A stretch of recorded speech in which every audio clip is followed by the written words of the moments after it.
Hello again. So today, as promised, we're going to look at setting up MyFitnessPal for the second stage. So from where we left off yesterday, once you've been through all the setup, it takes you to this, which is your home screen. So you can see at the top, we have calories remaining. So our 1500 calorie goal we had yesterday says we have 1500 remaining because we as yet have not added any food. But when we do, that will come up in the little section marked food, and any exercise we do will also go into that there, and that will have an effect on the calories that we can have for the rest of the day. So here is where we're going to list the food for breakfast, lunch, dinner, and snacks. But before we do that, we'll have a look at a couple of the little things at the bottom here that you might need to use. So one is the progress button. When you press that, this shows what's happened so far. So this is my 75 kilo weight that I put in yesterday. Whenever you re-weigh and you want to change, press the plus button and it'll give you a chance then to put in your new weight. So let's say 74, and then you'll show the progress, what's happened. So it's always a good idea to put in weight whenever you weigh, because it then has a knock-on effect to the calories you can have. So it will always adjust to make sure that it keeps on being progressive. Also make sure that when you're weighing, don't do it every day, because that will not give you a really true picture of what's happening. Restrict yourself to about 3 to 4 weeks, and then you'll get a much broader picture of what's actually happening to your body, and you won't be subject to any small little variations that might happen.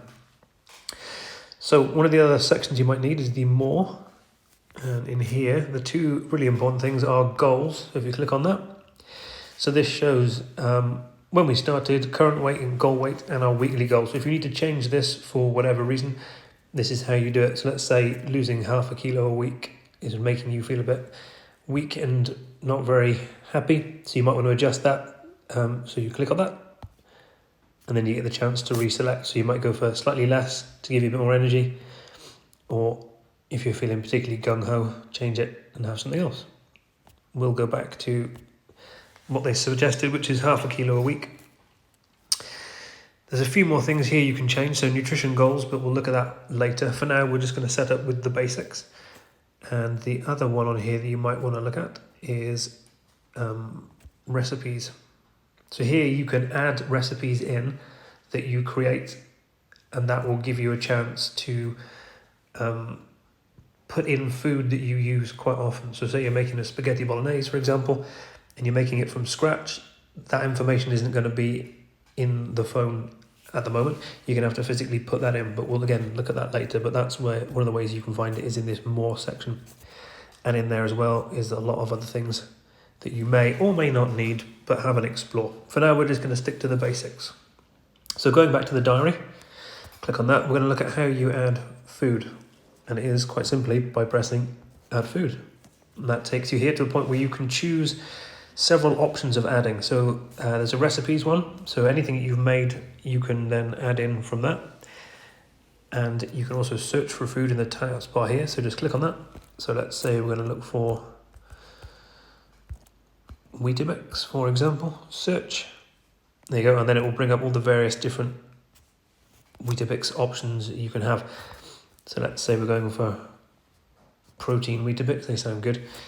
And you'll see the options here are then to change the serving size. So the top serving size, you can alter it from 1 biscuit, 2 biscuits, or to an entire container for some strange reason. Let's go with 1 biscuit, because that makes the most sense. And then number of servings, let's say we had 3 because we were feeling particularly hungry.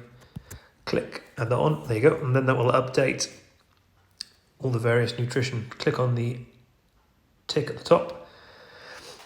And that food is now added to our diary, and you can see at the top now, the food column has now got 204 in, that's the calories from our Weetabix, and it's then done the maths saying we now have 1,296 calories remaining. There's another way you can add on food, so let's go back in there, and you'll see on the top right, there's a little barcode symbol. If you click on that, it brings up the camera, and you scan your food. There we go. There's the can of chickpeas that I prepared earlier for this very occasion. And just again, you have the option of changing serving size. So this is quite important. You need to be as accurate as you can with the serving sizes you give yourself, because that has a big knock-on effect then to the calories you're allowed. What I would recommend is always weighing the food, which is a bit of a faff, but once you get into the hang of it, it does become quite simple. You just do it as you're preparing your meal. So in this case, selecting 1 gram as the serving size, and then whatever you've weighed out of your chickpeas, let's say, for example, 55, and then you tick, and that's also been added. So just 60 grams for there, but then it's added up at the top, and it's now changed our remaining total again. So as you go through the day, add in all your food until the very end, and then you move on to the next day. So the way you change the days is at the top here where it says today.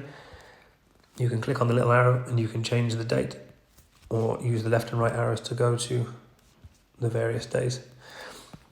So that's the basics of how you enter food. We'll look at adding recipes in the next one, and we'll also look at nutrition, the start of it, and how all the bits that you're adding come together and form a picture of what you're eating, and then we can go from there. So if you've downloaded the app and you're halfway through setting it up, now is the time to kind of start adding in some foods, have a bit of a play around with it, see how it works, and basically just get your head around using it. And the more you can use it, the better. Like I said, whenever you're having a meal, fill it in as you go. Don't try and fill it in at the end of the day, because you'll probably forget and you won't be able to weigh anything. So just getting it to become a habit as you're using your food now is the way to forward. Have a bit of a play, see how you get on. And I'll see you for the next one, and we'll go into the nutrition in a bit more detail.